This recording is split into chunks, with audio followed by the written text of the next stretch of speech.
Hey everybody, today we're in Hualien on the east coast of Taiwan. We rented a car and a private driver. We're going to take you on a tour of all the must-see sites and tourist attractions of Hualien, including Taroko Gorge and the beaches.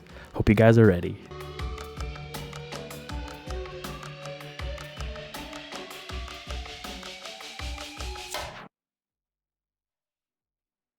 Alright, so the first stop our driver took us to is a viewpoint from this old secret army base. And to get there, we have to walk through this bike path, and it's a little bit of a trek, and it's kind of a pain in the hot heat, but it's really beautiful, and it's well worth it, as we ended up finding out. And you can hear the loud cicadas in the background. It's like you're really in a jungle or something. It's pretty crazy. As soon as you get onto the vista, it opens up, and it is absolutely gorgeous. In the jungle. I mean, take a look at this. I have never seen anything like this in my entire life. It's so beautiful, right? And this, guys, is only the beginning of the tour. So I don't know how it can get much better, or so I thought at that time, but it most certainly does.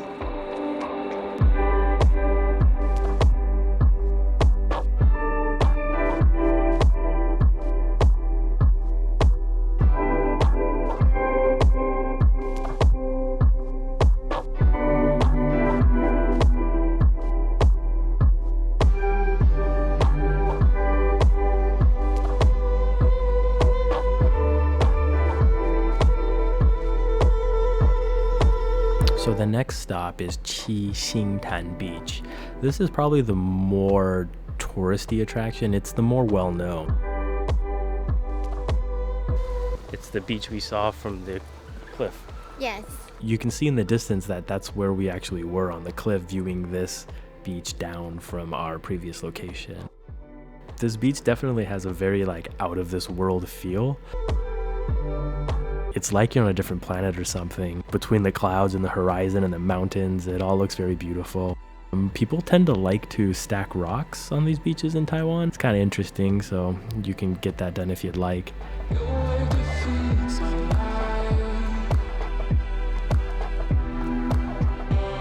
And it's super, super, super hot. So we hopped in the car on the next stop, and we're making our way up these little windy mountain roads as we get further and further away from civilization. The nature starts to kind of overtake a lot of these small towns, and it's hot, it's humid, and it feels a lot like Hawaii.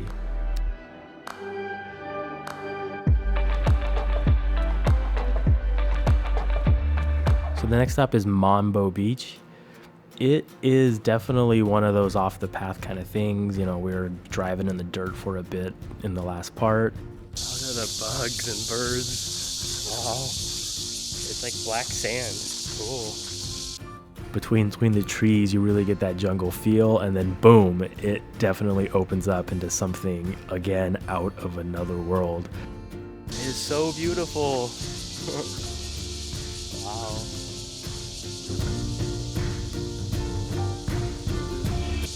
I mean, between the jungle sounds and the ocean, it's so mellow, like zen. View over here is insane.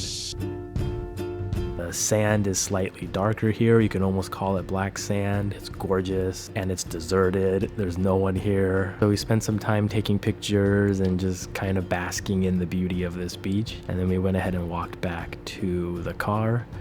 And we're taking a drive to our next destination, and we crossed a nice, beautiful bridge. It's very scenic. And we finally arrived to, which is probably my least favorite destination because it's actually, again, super touristy and there's a lot of people here. It's called Chongde Farm. Other visitors were playing and feeding the goats and the miniature horses. Anita had a fun time. It was actually somewhat of an experience for her, but it's basically a petting zoo. But again, it has nice, beautiful vistas.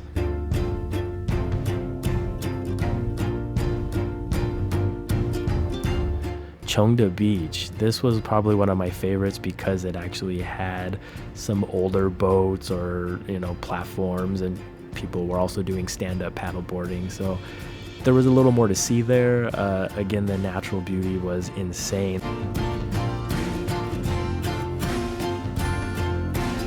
This next stop is actually right on the edge of Taroko National Park. It's called Chingsui Cliff, and it's one of the only parts of the Taroko National Park that overlook the water. It's like we're in the jungle. It's like crazy. So humid. I'm gonna show the road to you guys. Unbearable heat, unbearable humidity, giant bugs, old train tunnels. You know, it was a great experience. And the beach area was pretty cool too.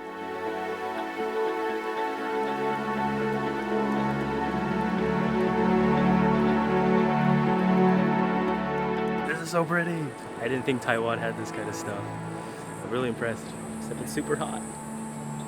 I don't think a lot of people know about this. Hopefully they have more English services so the rest of the world can see this. This is so nice.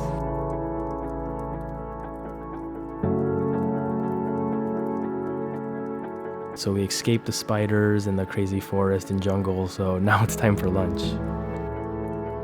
Hop back in the car, enjoying the air conditioning, and we went over to the visitor center to get some lunch. This is definitely a lot more touristy because it is the visitor center for the national park. However, I was surprised that the food was actually pretty good. Anita actually bought some souvenirs for her parents. For lunch, we ordered the Aboriginal food set. So for those of you that don't know, the east coast of Taiwan is home to what we would call Aboriginals, like the original settlers of Taiwan. And they have a very distinct food style and actually a distinct look. It's good. Oh, wow.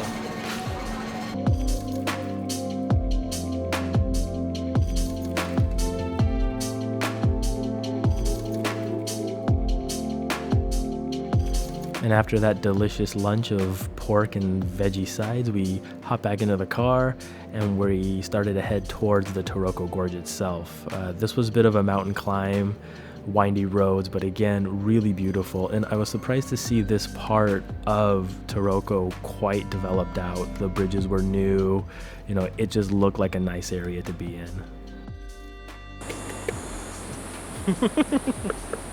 It's important to note that there are occasionally falling rocks, so our driver went ahead and rented us these hard hats to protect us as we walk through the gorge area. This is one of Taiwan's most beautiful natural wonders. Definitely cannot be missed if you're in Taiwan. It's a little bit of a trek from Taipei, but it's definitely worth it if you stay here for a night or two. You can definitely take in the city and the sights and the gorge and all the natural beauty.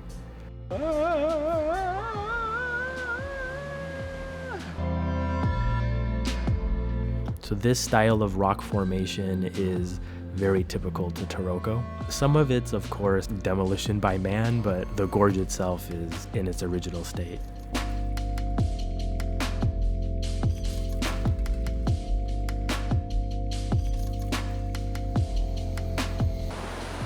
This is so cool. It's so dark in here. And you can enjoy the nature. There's a lot of flowing rivers and it's just really, really nice. And I was surprised that it wasn't that crowded. It could be because this was during COVID times, but yeah, it was good stuff. This is fun. This is really unique. I'm so surprised. So this is actually an important site in Taroko National Park. If you look up a certain way, you can find the island of Taiwan in the sky between the peaks of the mountains. It's pretty cool stuff. I'm actually surprised it was there. So we actually try to get the picture and try not to break our backs doing it. Success. So one of the things about going through Taroko Gorge with a guide is that they'll point out a lot of the geometric formations that actually look like, you know, certain things in real life or resemble a man's head, such as this, or a face. So there's a whole bunch of these little things everywhere. So our final stop is the Taroko Tunnel of 9 Turns, which is a very, very famous part of the national park. I think this was one of my favorite parts of the walk because it actually had some really cool man-made structures to support your walk through there. So we walk up and then walk down? Yes. Not that hot, and you know, it was good to just kind of chill and walk around. And there's apparently a fish swimming up the stream over here.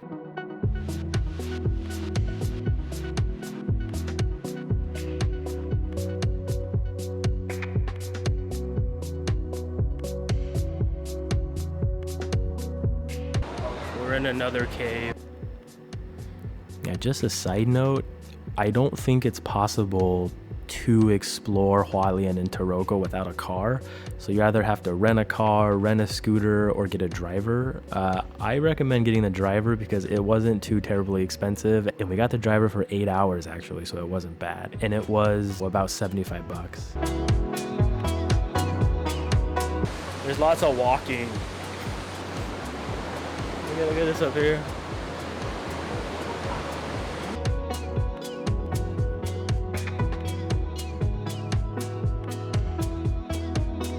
And this next stop is the Eternal Shrine.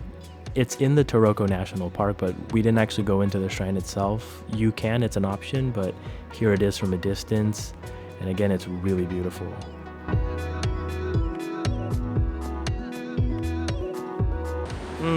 Well, this is my first time to Taroko National Park in Taiwan, and also the beaches. Just the whole Hualien area is just really, really amazing. And I think a lot of people focus on Thailand or Vietnam or, you know, places like that. But the beaches here are beautiful, and there's nobody there, which is crazy. So there's nobody at the beaches, so it's very untouched, right?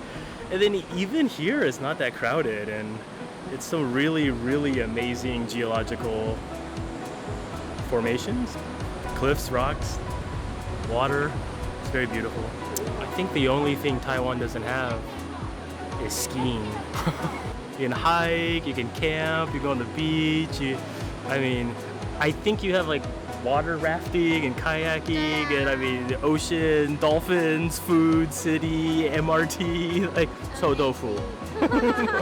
And the Aboriginal food is pretty good. You have to eat that.